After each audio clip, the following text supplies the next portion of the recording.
Hi, welcome back to Fairfax Public Access Radio Fairfax. I am Robert Doc Barham, and this is my show, the Robert Doc Barham Show. Today, we are talking with Frank King, stand-up comedian and speaker, who currently, how shall I say this, Frank specializes in speaking on the topic, which I think is right now crucial, and that is suicide prevention.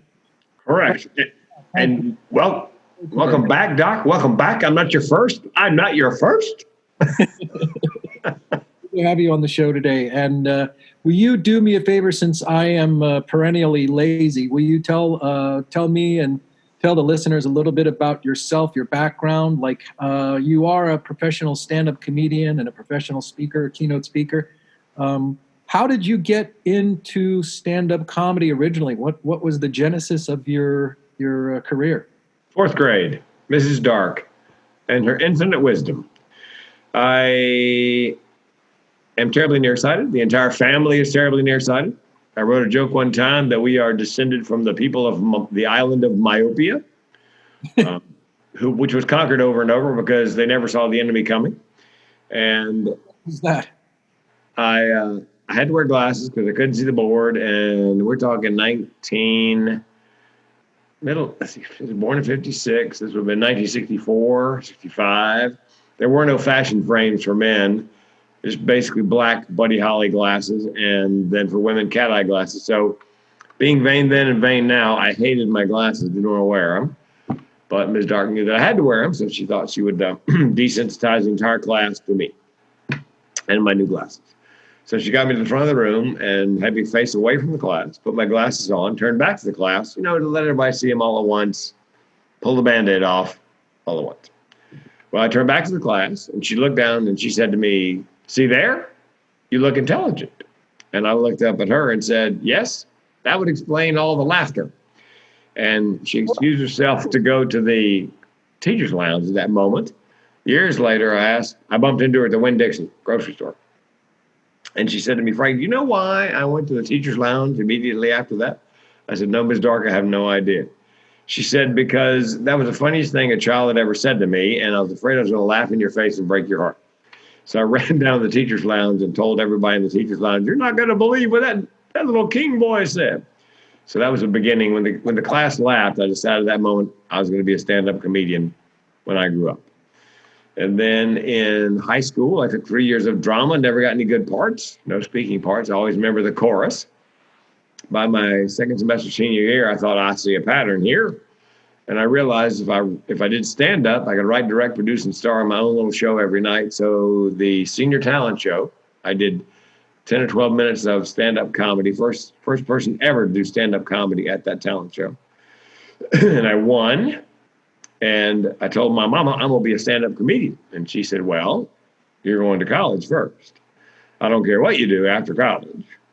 You can be a goat herder if you like, but you're going to be a goat herder with a college degree." So I went to UNC Chapel Hill. I got a degree in political science and one in labor management relations. Graduated. Been dating a woman all through high school, all through college, my high school college sweetheart. We moved to San Diego and got married. Big mistake. Wonderful woman. We just had nothing in common, but you know what they say, opposites attract. She was pregnant, I wasn't. And so went to work in the insurance business, which was her dream for me, because her dad had been in the insurance business, her grandfather insurance business. By the way, what was your degree in, Frank? I got a degree in political science, a BA, and a BS in what they called industrial relations, which is labor management relations. Double major? Yeah. Well, my senior year, right before we started, right before I signed up for classes, my roommate said, "What are you going to do with a poli-sci degree?" And I thought, double major. So industrial relations was the best major to double with poli-sci because a lot of the classes, there was a lot of crossover. So I took 18 hours core my last semester in college while everybody else was taking pass-fail classes. Anyway, in San Diego, there's a branch of the Comedy Store, the one that's up on Hollywood Boulevard in LA. And every time I drove by that place on Pearl and La Jolla, I felt a magnetic pull. So I did what I I suggest everybody do who wants to do stand-up comedy. I went twice to open mic night to see what the competition was like. And 75% of them sucked out loud. And I thought, I'm that funny walking around. So third time. Hold up for 1 second, Frank, before you tell me about the third time. What was the difference between your first visit to the Comedy Store? You were there as an audience member, correct? Twice as an audience member. And then the second time, what was the difference between your experience as an audience member who was thinking about becoming a comedian, wanting to become a comedian, and your second visit? Was there a difference? No, 75% of the comics, because they're mostly the same. There were about 30 comics doing open mic night. At the Comedy Store in La Jolla, they would do open mic night, and they'd allow comics to go up one right after another until people stopped buying drinks, and then the show was over. So you tried to go on somewhere in the first 20 or so. But no, I watched basically the same guys and gals do it twice, and I thought, I'm at least that funny, if not funnier. Then your third time was the time where you went on stage? Yeah, I signed up, went on stage, and I did 5 minutes on moving from North Carolina to California. The only joke I remember is, having grown up in North Carolina, I'd never seen guacamole. Hell, I'd never even seen an avocado. So I'm at a cocktail party, and I pick up a chip, and I'm headed for the bowl. I look down, and it's guacamole, that green sort of goopy stuff. So I bring it to a screeching halt right above the bowl, and the hostess comes over and goes, "Frank, I know you're from North Carolina. You probably don't know what that is.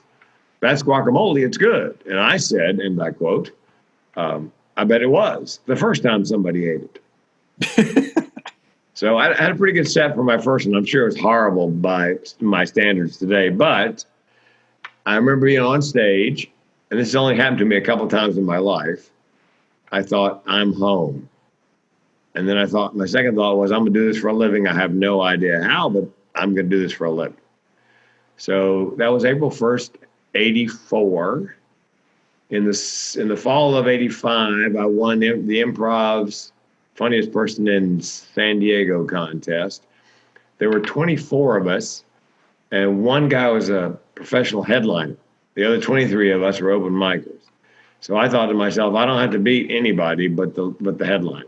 You say 23? Say again? You say 23? Yeah, there were 23 open micers and one headliner in the contest. Oh, wow. And so I said to myself, I don't have to worry about the other 22 open micers. All I got to do is beat the headliner. I can win this. And I did. I had the set of my life that night, and which pissed him off to no end. I called him the next day, just as to be gentlemanly. And his outgoing message on his answering machine was, "Hi, this is Rick Rockwell, apparently the second funniest person in San Diego." He was a little bitter. He, by the way, was the guy that created the show Who Wants to Marry a Millionaire? And he was the first contestant on Who Wants to Be a Millionaire, just for a piece of trivia. Anyway, paid $1,000, got the front page of the current section of the San Diego Union. I turned that into a poster-sized poster. I rolled it up and put it in mailing tubes, and started sending that out to comedy clubs along with my credits. And Sandy DePerna. What year was this? 85. 1985? Yep, right before the holidays, 85. 1985, that's when you're just beginning to start and you want to go full time.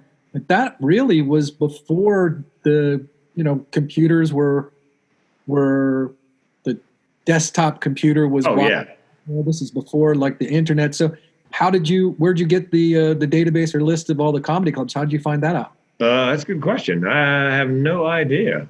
Oh, there used to be a magazine. There's a newspaper, sort of tabloid size newspaper. Just for laughs, maybe. And I networked with other comics, and every major city had a comedy club. And then Sandy DePerna, I sent one to Sandy DePerna, and she was booking 10 clubs. Yeah, out of Virginia. I got booked as an MC, my mistake, because I was house MC at the Improv in San Diego. So the comics I was comparing myself to were LA comics. So in that world, I was an MC.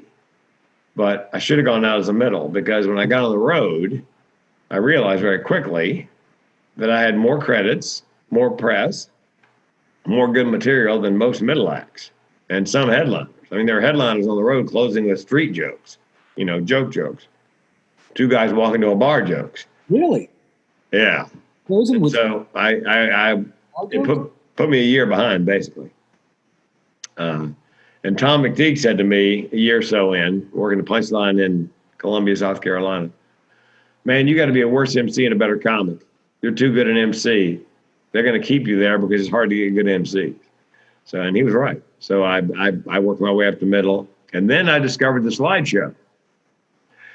I started putting the slideshow to work. I was working in Oklahoma City, Jokers, trying to follow Brad Reeder, magician. I was struggling to follow the magician. And they had a screen. What slot were you in?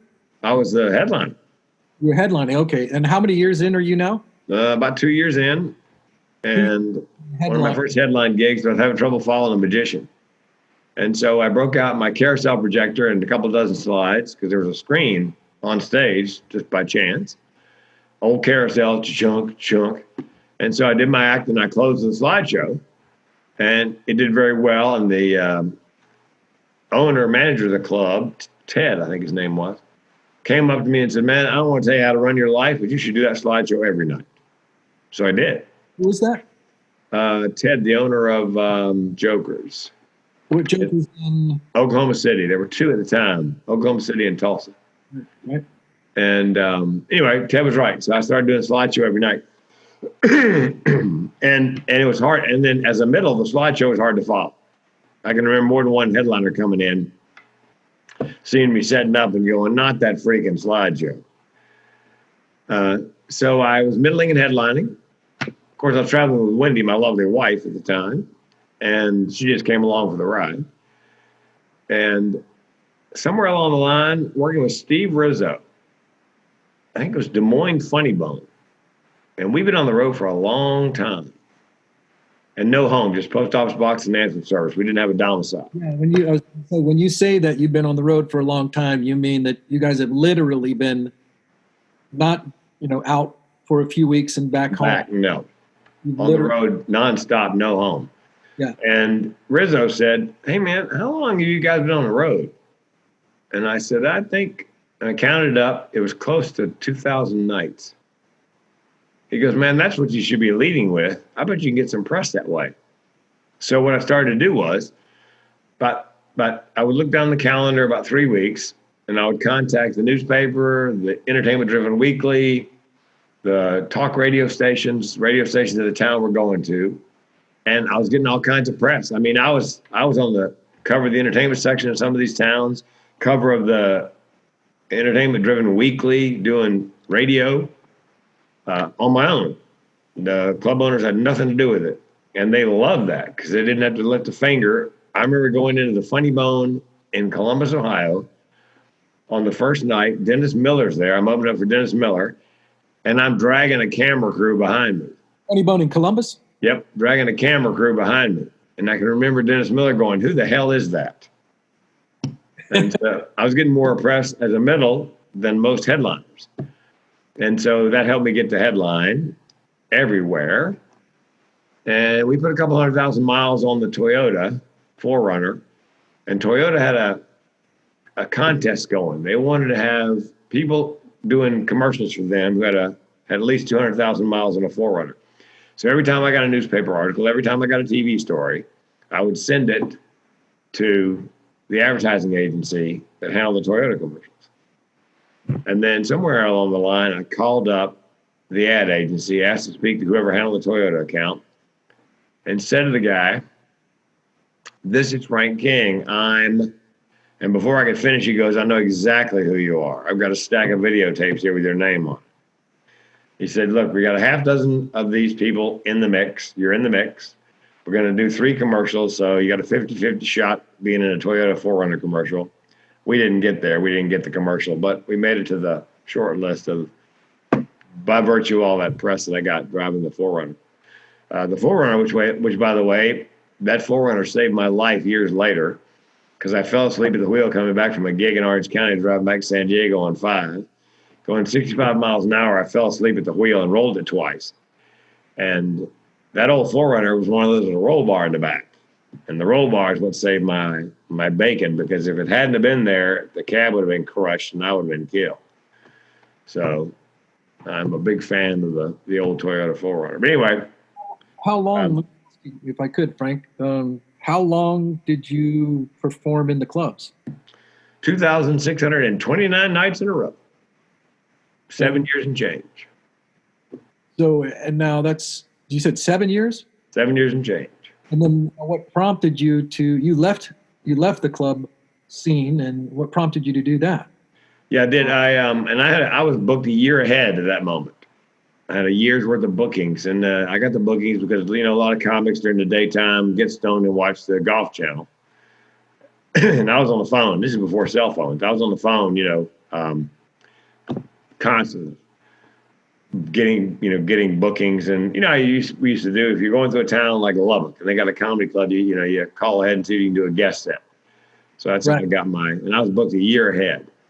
And I got a phone call from WRD 106 in Raleigh. Been there many times when I was working good nights. Always said to them as I'm going through, hey, look, if you guys ever need a morning guy, give me a call. Well, show called Reynolds and Silva, great morning show, number 1 in the market. And Reynolds couldn't come to contract, agreement with the station. And so I got a call from Phil Zachary, the general manager, who said, you want to interview for the job as a morning guy? I said, sure. So I went and interviewed. It's Raleigh, it's my hometown. I come back, great way to come back to town, get a gig on the number 1 morning show. And they asked me during the interview, because I had a year booked ahead. So I'm like, I got I've got amazing testicular fortitude at this point, because I got a year booked ahead. What I didn't know was the comedy club thing was about to take a dive. It was about to seek a lower plateau, but I didn't know that. About what year? 93. 93, okay. 93. So anyway, I went in and they said, look, do you take direction well? And I said, I do stand-up comedy because I don't take direction well. And they hired me. And 18 months later, they fired me. And the reason is, basically, you don't take direction well. I said, well, I told you that. So I took a number 1 morning show and I drove it to number 6 in 18 months. And somebody said, you didn't just drive it into the ground, you drove it into Middle Earth, which I did. But the other guy, the guy that had been the second banana who became the first banana, they kept him because he had equity in the market. Big mistake. It would have been better to keep me and can him because he was hard to get along with on the air. Great guy off the air, but just a pain in the wazoo on the air. So, and I'm still friends with the guy who fired me. Matter of fact, he hired me 20 years later to do something else with another radio group. He called me up. He goes, Frank, I got a job for you. And I said, Phil, we've been down this road before. He goes, no, another job, different job. So, from which I got fired as well, but not by him. Anyway, did a year and a half of radio. And then Phil, the manager, said to me, general manager, well, you can go back on the road, do stand-up. And I said, Phil, the road ain't what the road was when I started 18 months ago. They were closing comedy clubs faster than they were opening. Yeah. So having been a clean comic all that time, which cost me in the one-nighters, some of those beer bar, pool hall, and honky-tonk one-nighters, guys screaming, tell us some jokes we can dance to. Yeah, doing the squeaky clean in the bar scene is not that's a challenge. That's not easy. No, I had to pass out a syllabus practically when I got on stage. Okay, look, Saddam Hussein is the president of Iraq. Okay, otherwise, they're not going to get the joke. So more than once, I said, I know you're probably wondering about my outfit. It's called a sport jacket and a tie. So anyway, been clean. Thought I'll do the rubber chicken circuit, be a corporate comic. Well, in those bar scene places, you have to double the information in your premises and your setups. Yes. Brian Whalen used to say, set up, punchline, explanation. Set up, punchline, explanation. So I made the jump from the barroom to the boardroom, from club comedy to corporate comedy. I joined NSA, National Speakers Association, Carolinas chapter, so I could learn the business. And I started doing 25 minutes for every Rotary and Kiwanis and whatever club community service club in the Wake County where Raleigh was to practice my corporate comedy. And I got my first gig in Cleveland, opened it up. It was some kind of annual television show, high school, like a high school Jeopardy thing for a Catholic high school or Catholic high schools. And there was an awards banquet. And I'm in the Marriott in Cleveland, and they paid my travel. They paid me $1,500. I'm at the Marriott. I'm in the elevator. There's a bellman taking my bags upstairs. I'm getting ready to order room service, which they're going to pay for. And I said to the bellman, forget comedy clubs. And he goes, yes, sir, forget comedy clubs. So that's when I decided I'm not doing clubs anymore. And I've done a few since then, but I just, yeah. Were you using a forget in the sense of forget like no longer remember, or forget as in the original meaning of it? Because a lot of people don't know that the forget means what forget actually meant. If you know what I'm saying. Well, I actually said another F word to him, and he repeated the F word to me, but this is a family show, so we can't say that. Right. So that's, yeah, I've done a couple clubs since then, but and I've got people my age, friends of mine who still do, they're in the 60s, still doing comedy clubs, and it's a tough road to hoe. It's because it's a young man's business, young woman's business. And the thing that the reasons they won't book you as an old person for comedy clubs are the very reasons they book you as a speaker, for the gray hair and the stories and the knowledge and the wisdom. And I've tried to convince comics to do it. I must have gotten 35 or 6 phone calls over the years. Comics want to do corporate, want to make the big money. Problem is, and I've said this many times, nobody goes into comedy because they have a fabulous work ethic. So nobody, maybe one person so far has gotten any traction as a corporate comedian that has called me and asked for advice. I got to where I would just say, look, read Judy Carter's book, The Message of You, How to Turn Your Life into a Money-Making Speaking Career. And when you're done, call me back. So that was the price of admission. Be happy to help you, but you gotta, and I think one guy has read it all the way through, and he's still struggling to make the transition. Vince Morris, comic. Is he the one? No, Miguel Washington, another comic out of Atlanta, another African-American comic. He read the book. He did all the exercises, but he's still struggling to make that jump. I'm thinking he works cruises mostly, which means he's not working. So he may be thinking more seriously about doing the corporate thing now that the CDC has said cruise boats can't sail for a year. Not a year, I'm sorry, 100 days. Anyway, not one comic that I can think of has ever made the transition with my help to corporate. I mean, there are comics who made the transition, but they've done it on their own. They didn't contact me looking to be a corporate. They want to make the corporate money, but don't want to put the work into developing either A, clean comedy, 45 minutes, or B, a keynote, a funny keynote. So. Well, with that said, would you say that you had to go through a process?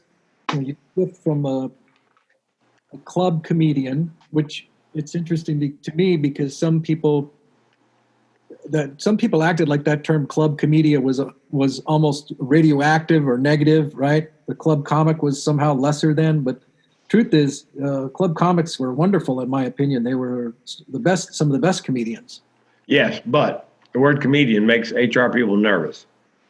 So, and it can't just be club clean comedy. It's got to be HR friendly. HR friendly comedy. Yeah, no politics, no religion, nothing racial, nothing sexual. Right. Yeah, and so I got hired oftentimes because the speakers bureaus, because they were a big deal back then, they knew that they could count on me to keep it clean, regardless. So, and that I was making good money until the recession. I was making on average $5,000 for 45 minutes. And meeting planners would say to me, we're paying you how much for 45 minutes of just jokes? And I go, no, you're paying me for 7 years of beer bars and pool halls and honky tonks. Basically, you're paying me so that when I get done with my job, you still have a job. you're paying me for the jokes I don't tell and the wisdom to know the difference. And then in '07, when the recession started, by '09, business had dropped off 80%. And my wife and I lost everything in the Chapter 7 bankruptcy. And that's when I learned what the barrel of my gun tastes like. Because I had $1 million life insurance policy. My guess is it's not minty. No, they don't make mint gun oil.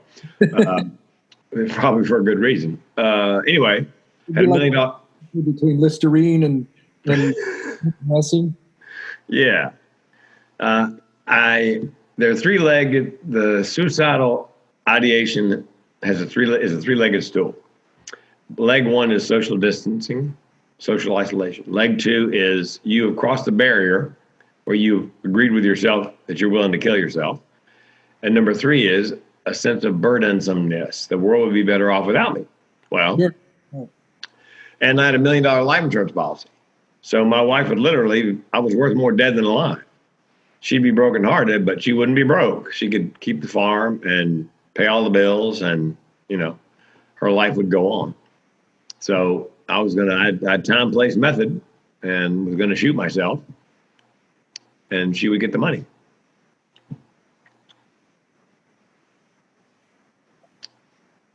Well, now, spoiler alert, I didn't pull the trigger.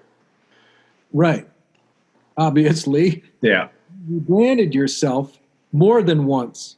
So you had to rebrand yourself. Well, you had to brand yourself originally as a comedian. Yep. Rebrand yourself as someone who was no longer just a club comic, but rather someone who was doing corporate comedy. Yep. A keynote speaker who does humor and comedy. And now you are looking at rebranding yourself again. Yes. As a mental health comedian. Well, yeah, but I didn't start out as a mental health comedian. That came later. I mean, the topic came earlier. All my comedy career, having grown up in the insurance business right after college, 6 years selling insurance, I saw all the great motivational speakers of the time, the Zig Ziglars, the Brian Tracy's, and those guys, and Tony Alessandro. And I watched them, and I thought, I could do that. I'd like to do that, but I have nothing to teach anybody. I have no idea what I can be funny, but I really don't have anything to teach anybody. And so after my brush with suicide, and after the recession, the meeting planner said, Frank, look, you're funny, we love you, but you got to teach our audience something. We can't pay that kind of money for just jokes. And so I bought Judy Carter's book, The Message of You, How to Turn Your Life into a Money-Making Speaking Career. I went into the book thinking I have nothing to tell anybody, teach anybody. I had no takeaways, no learning objectives. About halfway through, I thought, whoa, yes, I do. I can speak on mental health suicide prevention because it runs in my family. My grandmother died by suicide. My mother found her. My great aunt died by suicide. My mother and I found her. I was 4 years old. I'll spare you the details, but it's in my first TED Talk. And so by the time I finished Judy's book, I realized I did have something to talk about. And by then I had applied for my first TEDx. I had no idea what TED was, but I got an opportunity to apply for a TEDx through something called speakermatch.com. I said to Wendy, should I apply? She goes, yeah, apply. So I applied for the TED Talk and I got it. And then I took Judy's book and designed the TED Talk, 18 minutes, bought a book called Talk Like TED. Sure. Which has 9 things that should be in every great TED Talk. So I redesigned the speech that way and went up and did my first TED Talk in British Columbia. They called me and said, Frank, we have good news and bad news. Good news is we'd like you to be in our TED Talk. Bad news is when you applied, you saw Vancouver, TEDx Vancouver. You think that's Vancouver, Washington, which is 2 hours from where you live. It's Vancouver, BC, which is 7 hours from where you live. So I'm the only person who actually flew in for the TEDx. I flew for the audition, and I flew back for the actual TEDx in Vancouver, BC. And then that TED Talk got me 2 more. People found me online, liked the TED Talk, asked if I had any other mental health TEDx ideas, which I did. So the next 2 I did, I got, I didn't have to audition. They just called and said, do you want to do it? And the 4th one I had to audition, actually didn't have to audition. I just sent the idea in. And the 6th one I sent it to said, we want you to do it. And the fifth one took me about 14 or 15 tries, different teams, different TEDx's before somebody bit. So. Well, if I could, Frank, I would like to help increase your numbers of success with the other guys that you've spoken to, including myself, about the books that you recommended. Okay. I want you to take a look here. I don't know if you can see it. Can you see right there? Yeah. The book is The Message of You by Judy Carter. Got this in old, geez, oh, Pete. So you're doing the exercises. I certainly am. Attaboy. Then you would be the first doc. You would be. Well, but you made the transition to speaker years ago. We're number one. You became a speaker years ago. You did it on your own. You went from comic to actually you went from rock and roll band or whatever it was to comic to. Well, I was in school for theater. I went to Virginia Tech, and when I went to Virginia Tech, that first year was a year of not knowing what I was going to major in and just sort of taking classes and figuring out what I wanted to do. And then it was that second year that I decided that I wanted to try my hand at theater. And there was an open, like an open mic night, but it was for theater. It was an open call audition for a stage production that was being done in the theater department.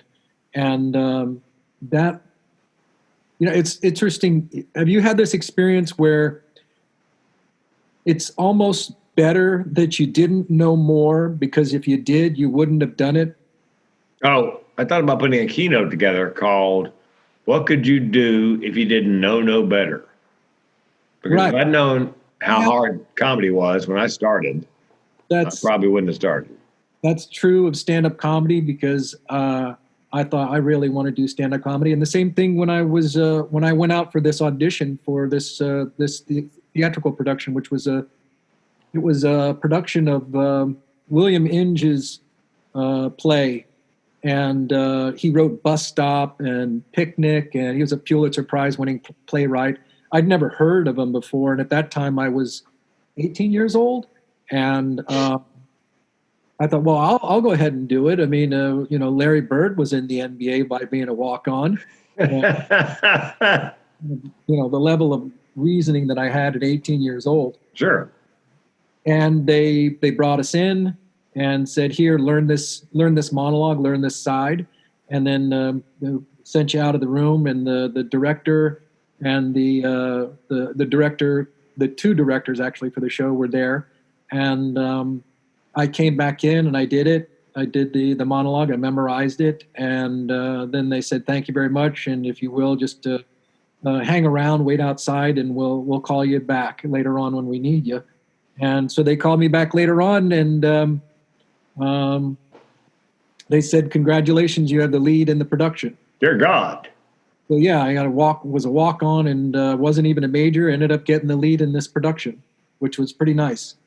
And then after several years, that's when I decided I want to do my hand at stand-up comedy.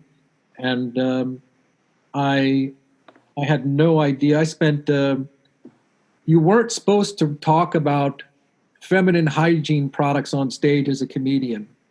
And that was one of those verboten topics, because if you were labeled a hack or something like that.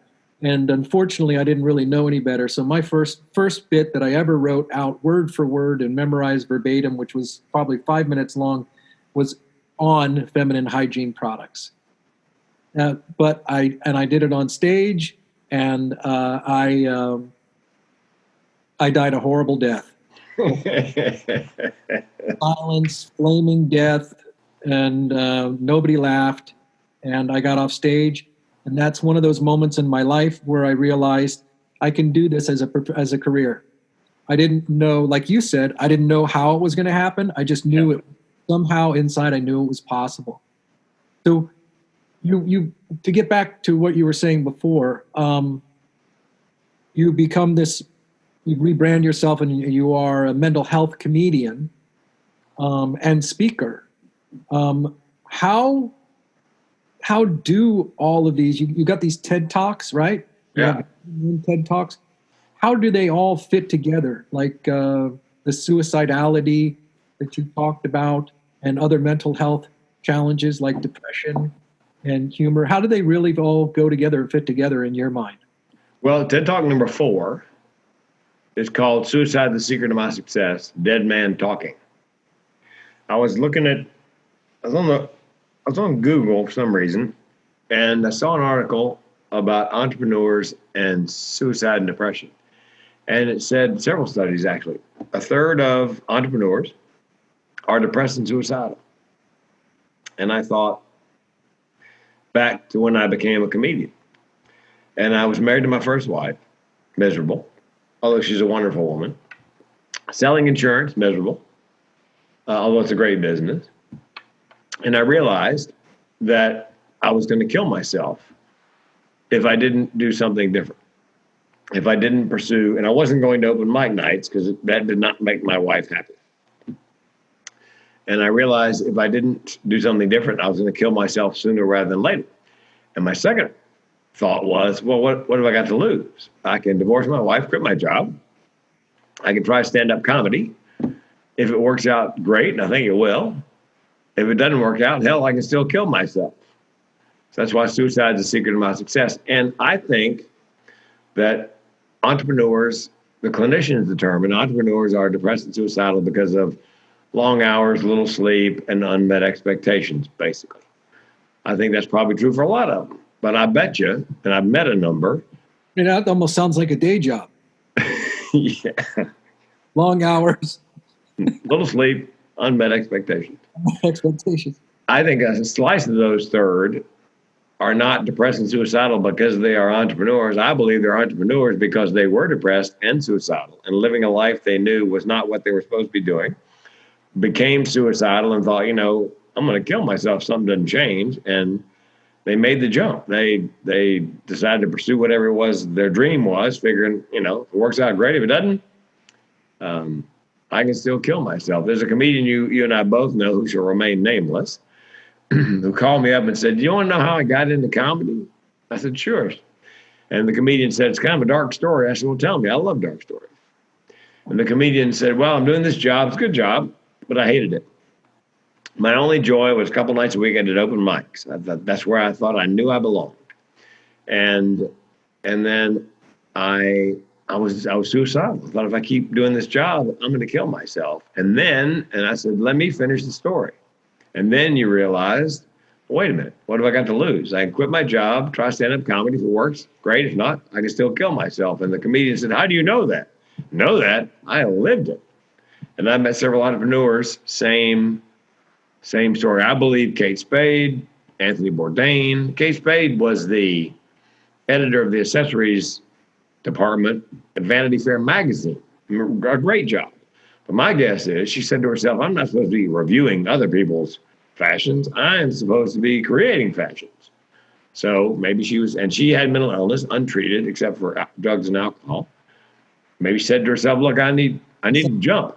Yeah, I'm not fully versed in her story, but do you say other than drugs and alcohol, did she have an issue with drugs and alcohol prior? No, just she was mentally ill and she was self-medicating. Self-medicating with alcohol and drugs? Yeah.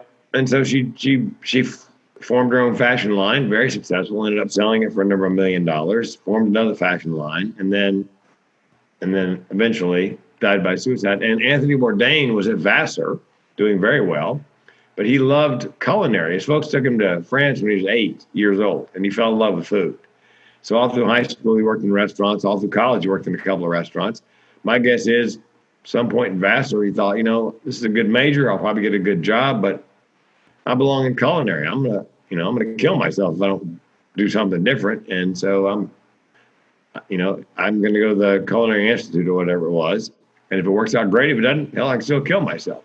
So it's just supposition, but I believe that's probably what happened. So suicide is the secret of my success. It remains my superpower in that for me and people like me, the option of suicide is always on the menu as a solution for problems large and small. And when I say large and small, my car broke down a couple of years ago. I had three thoughts unbidden: get it fixed, buy a new one, or I could just kill myself. So the fact that I'm willing to kill myself at any moment, sitting in the exit row by the window seat, on a plane, ready to pop the door open and go anytime, keeps me alive. Because I know if the pain gets too bad, I'm out of here. So ironically, my suicidal ideation keeps me alive. But do you have a sense of death as being what is this your sense of death? Because we all have an internal representation of death. For you, is it something that's frightening? Is it an end point, like meaning no afterlife? Is it, what is your representation or your belief around death? I don't believe there's an afterlife. I don't believe in heaven or hell. I'm an atheist. I believe that's all. It's mythology at best, or it's historical fiction at best, mythology at worst. I'm fascinated by people who, in 2020, still believe in sky wizards. I've got no patience for that. People say, "I'll pray for you," and I'll sin for you. I don't fear death. When I did my little trip back from Cambodia and became an international pariah because the world thought I'd dragged the virus back from the Western Pacific to the U.S., I got phone calls. People were going to come after me. The last one I got, the guy said he was telling me what a horrible human being I was, and I said, "Look, do me a favor. I'll be at the Pursuit Fitness gym this afternoon at 3. Why don't you come tell me that to my face?" I said, "But know this before you come. I don't want to die, but I'm not scared of dying." And he hung up. Death for me is the end of pain. People often ask me, "Why does so-and-so want to kill himself?" Chances are he didn't want to kill himself. Chances are he just wanted to end the pain.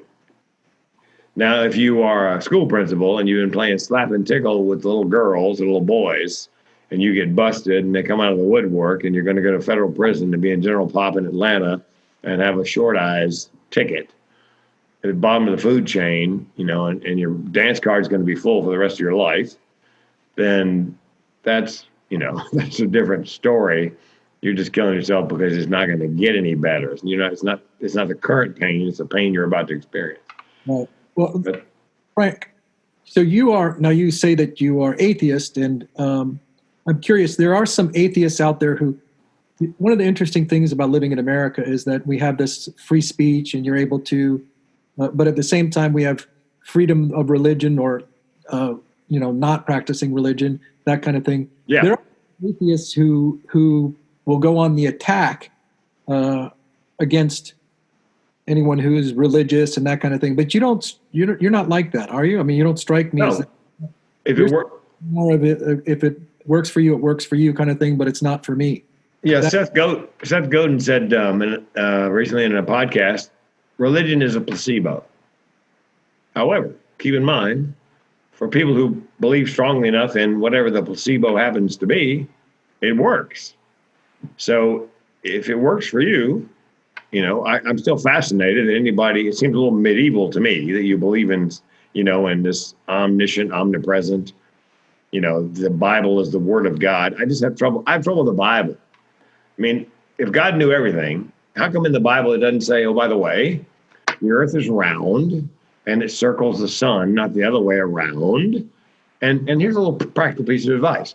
When you dig the hole for the outhouse, put it below the water source, not above, because that could have prevented all sorts of waterborne diseases. So there's really no practical information that somebody who's some creature that was omnipotent, omniscient, omnipresent would know. Plus, it's horribly misogynistic.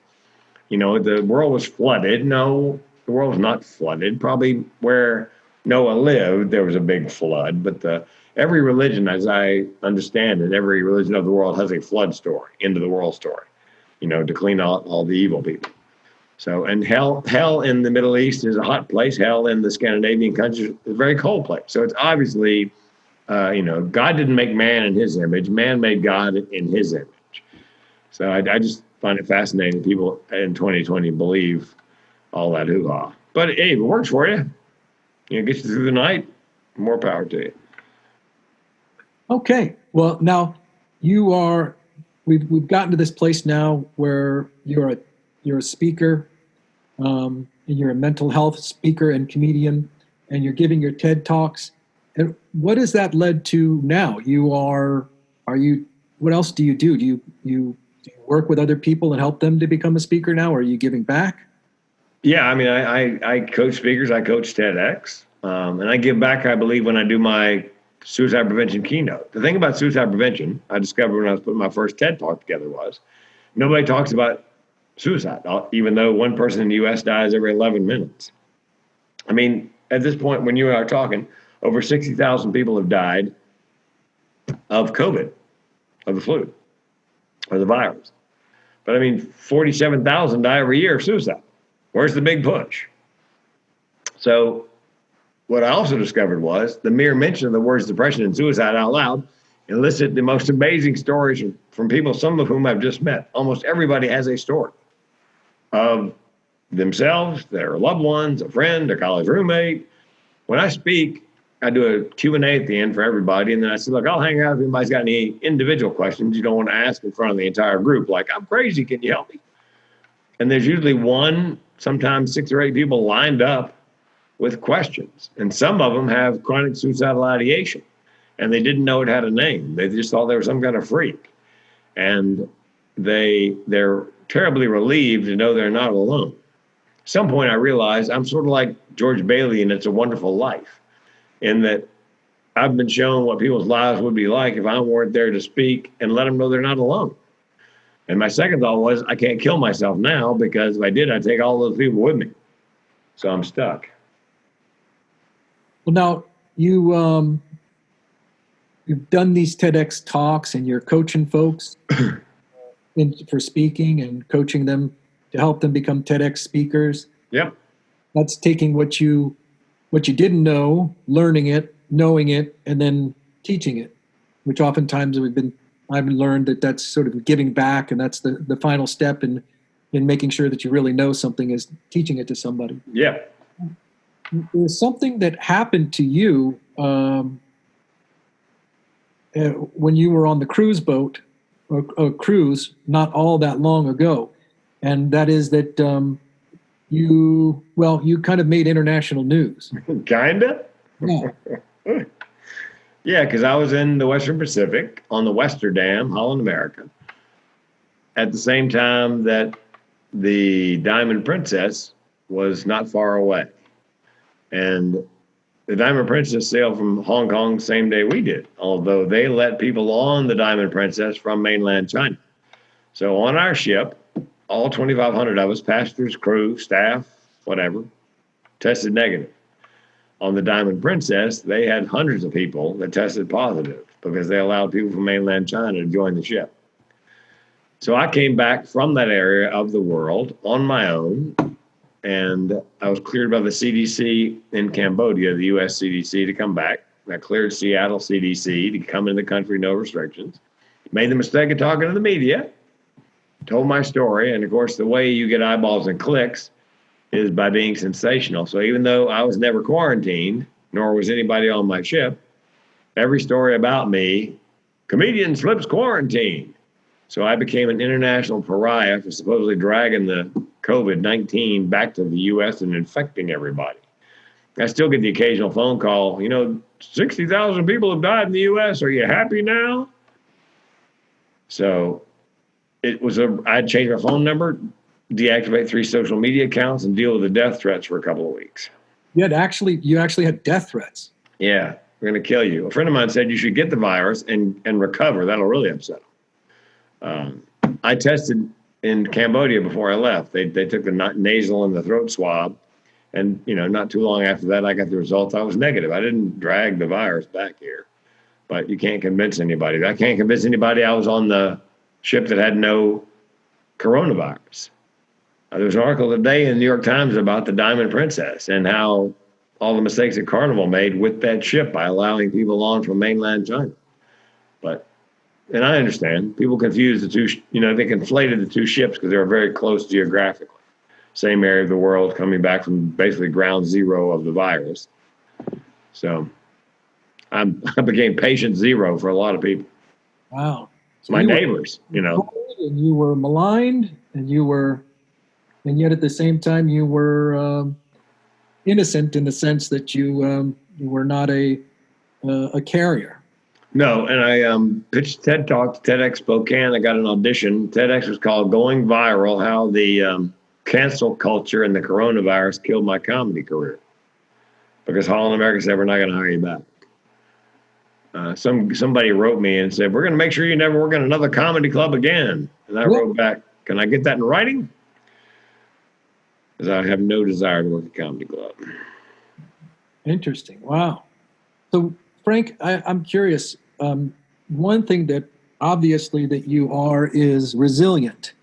Yeah. For someone who is self-described as having chronic suicidality, Yep. and to speak with you, and how old are you now chronologically? 63. So to make it to year 63 with chronic suicidality is, I'm sure by many people, is quite a feat. And Yeah.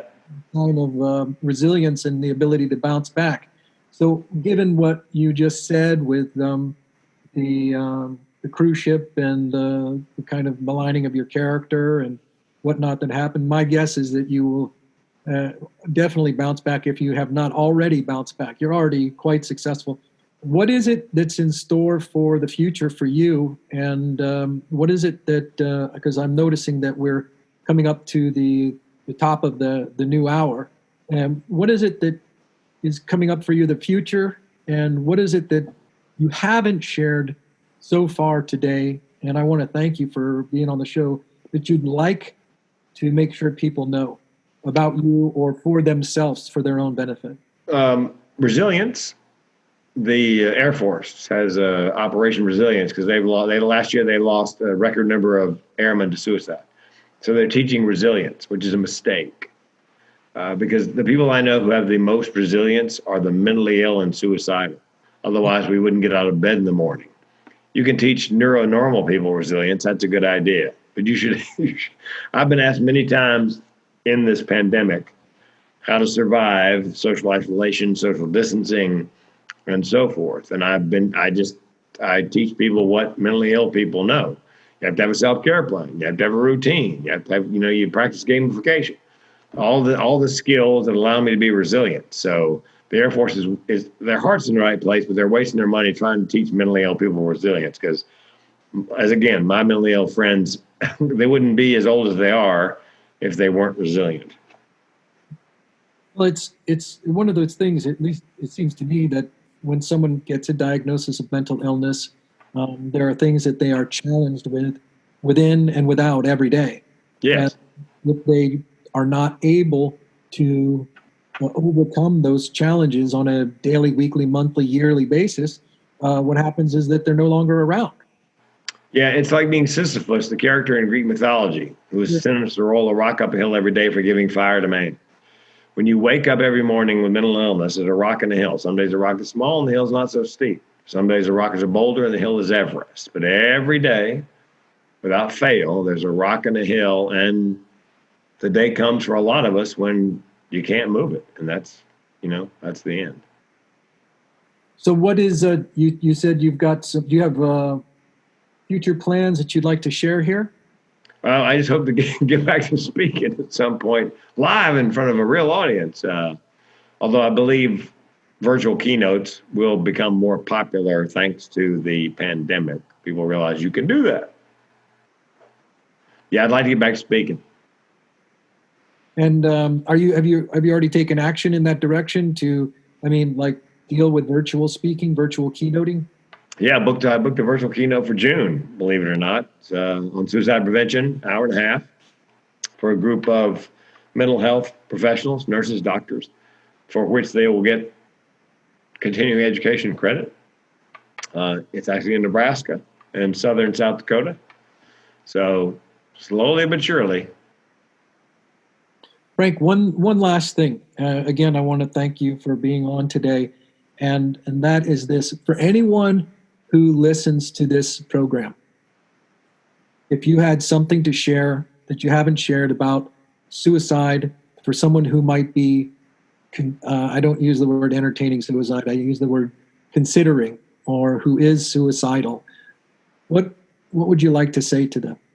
If you're suicidal, call the Suicide Prevention Lifeline or text the Suicide Prevention text line at 741-741.